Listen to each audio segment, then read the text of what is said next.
భారత్ మాతా key జై. సనాతన భారత హైందవ ధర్మము వాటి విలువలు ప్రపంచవ్యాప్తముగా చాటే గొప్ప అవకాశం మనకు లభించింది.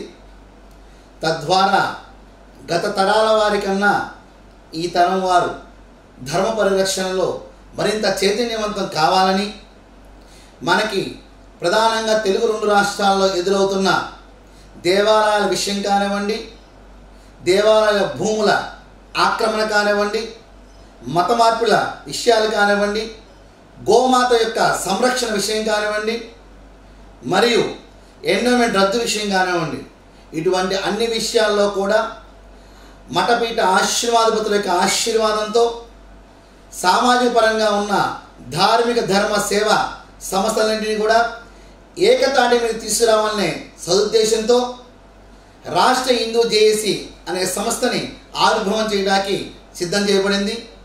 మే 10వ తారీఖున మన విజయవాడ పట్టణంలో గాంధీనగర్ ప్రాంతంలో ఉన్న ఛాంబర్ ఆఫ్ కామర్స్లో ఈ మహత్తరమైన కార్యక్రమానికి శ్రీకారం చుట్టడం జరిగింది. కావున 50 మంది హిందూ ధర్మ బంధువులు విచ్చేసి ఈ కార్యక్రమంలో తమ వంతు పాత్ర పోషించవలసిందిగా శుభ ఆహ్వానం పలుకుతున్నాం.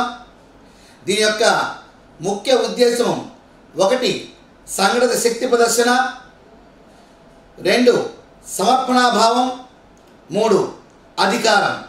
ఎప్పుడైతే ఈ దేశంలోనూ ఈ రాష్ట్రంలోనూ ధర్మ పరిరక్షణ కోసం ఈ 3 విషయాన్ని కూడా మనం తీసుకుని ముందుకు సాగినట్లయితే కనుక హిందూ సమాజం యొక్క చైతన్య శక్తి ప్రపంచానికి చాటిన వారవుతాం. మన ఆడపడుచులని, మన దేవాలయాలని, మన ఆస్తులని, మన ధర్మాన్ని, మన సంస్కృతి సాంప్రదాయాల్ని, మన ఆచార వ్యవహారాల్ని అన్నిటినీ కూడా ఒకటిగా మనం చేసిన వాళ్ళని అవుతాం. ఈ కార్యక్రమాలకి అందరూ కూడా విచ్చేసి మీ వంతు పాత్ర పోషించగా శుభ ఆహ్వానం పడుతున్నాం. భారత్ మాతా కీ జై.